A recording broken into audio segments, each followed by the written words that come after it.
सुबह का सूरज हल्का सा झांक रहा था। रामपुरा में हल्की ठंडी हवा चल रही थी और खेतों से आती मिट्टी की खुशबू पूरे घर के आंगन में घुली हुई थी। आंगन के बीचों बीच तुलसी का चौरा था, जिसके पास दिया मंद मंद जल रहा था। कमला देवी धीरे धीरे सीढ़ियां उतरते हुए तुलसी चौरे के पास आती हैं। एक पीतल का लोटा हाथ में है, जिसमें गंगा जल और ताजा पानी मिला हुआ है। कमला देवी, जय तुलसी माता, सबका भला करना। वो पौधे पर जल चढ़ाती हैं और मन ही मन परिवार की सुख समृद्धि की प्रार्थना करती हैं। उधर रसोई में सुनीता चूल्हे ने लकड़ी सुलगाकर रोटियां सेंक रही है। चूल्हे की आग की हल्की लाल रोशनी उसके चेहरे पर पड़ रही है। रोटियों की खुशबू आंगन तक फैल रही है। अपने आप से कहती है, आज राजेश के लिए परांठे भी बनाने हैं। कल बोला था ना कि भूख नहीं लगी, पर असल में पसंद का खाना नहीं था शायद। वो मुस्कुराते हुए आटा बेलने लगती है। आंगन के एक कोने में रामनाथ चारपाई पर बैठे अखबार पढ़ रहे हैं। पास में चाय का गिलास रखा है, जिससे भाप उठ रही है। वो चश्मा ठीक करते हैं और गुनगुनाते हैं। अरे कमला, देखो जरा, यहाँ लिखा है इस बार बारिश देर से आएगी। सरसों की फसल पर असर पड़ सकता है। कमला देवी प्रार्थना पूरी करके अखबार की ओर बढ़ती हैं। कमला देवी, भगवान भरोसे सब ठीक होगा। तुम सुबह सुबह हमेशा चिंता की बात ही पढ़ते हो।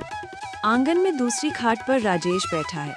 हाथ में मोबाइल लिए सोशल मीडिया देख रहा है। उसके बाल अभी भी नींद में बिखरे हुए हैं। कमला देवी थोड़ा ऊंची आवाज में, अरे राजेश, सुबह सुबह ये मोबाइल छोड़ो भी, कभी घर परिवार की खबर भी ले लिया करो। राजेश मोबाइल नीचे रखकर हंस देता है। राजेश, अरे माँ, मैं तो बस देख रहा था कि मंडी में गेहूं का भाव क्या चल रहा है। काम की चीज ही देख रहा हूँ।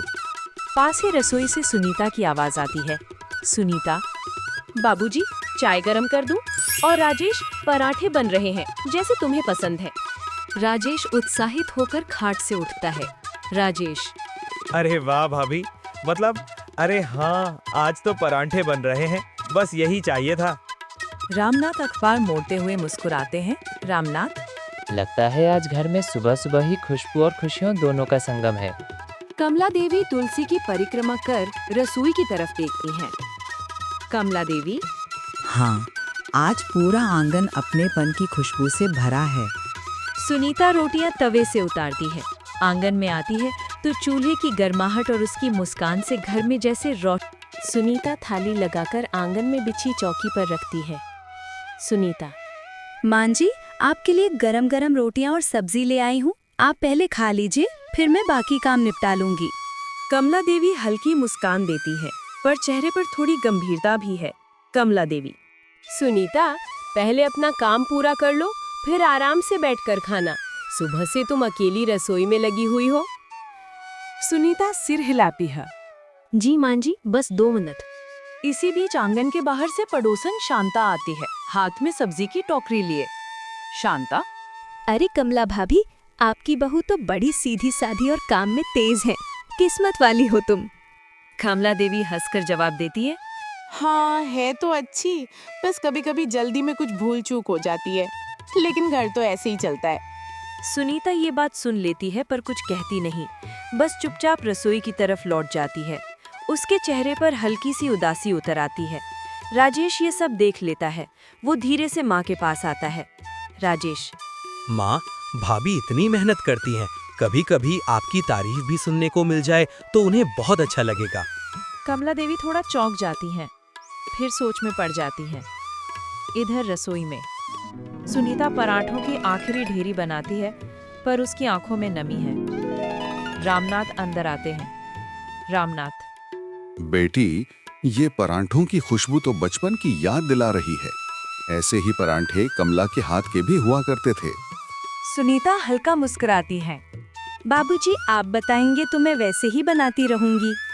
रामनाथ, अरे नहीं, अब तो घर में 2 हुनरमंद हैं, कमला भी और तुम भी। घर तभी संवरता है जब सब मिलकर रहें। उनकी बात सुनीता के दिल को छू जाती है। आंगन में सब नाश्ते के लिए बैठते हैं। पराठे, अचार, दही, सब के बीच गर्मजोशी का माहौल है। कमला देवी पराठा तोड़ती हैं, एक कौर खाती हैं और रुक जाती हैं।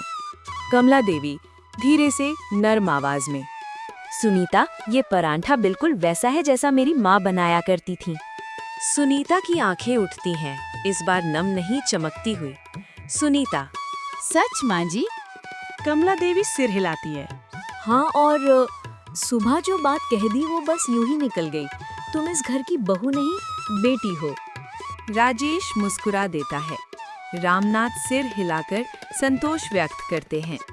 तभी आंगन के बाहर हल्की बारिश की बूंदें गिरने लगती हैं, मानो मौसम भी अपना आशीर्वाद दे रहा हो। रामनाथ, अरे, अखबार गलत निकला। बारिश तो समय पर ही आ गई। राजेश हंसते हुए, देखा दादाजी, माँ कहती थी भगवान सब ठीक करेगा। कमला देवी तुलसी चौरे की ओर देखती हैं। दीपक तेजी से जल उठता है। कमला देवी, जहाँ घर में प्रेम हो वहाँ भगवान खुद आकर आशीर्वाद देता है। सुनीता थाली से एक परांठा उठाकर कमला देवी की ओर बढ़ाती है।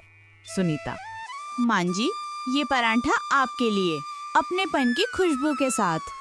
कमला देवी परांठा लेती हैं, फिर सुनीता का हाथ थाम लेती हैं और इसी गर्मजोशी, हंसी, खाना और एक नए रिश्ते की मिठास के साथ रामपुरा का आंगन सच में अपनेपन की खुशबू से भर जाता है। कमला देवी हंसते हुए कहती है कि हे प्रभु, हे भगवान, हमारा ये परिवार सदा ही खुशियों से भर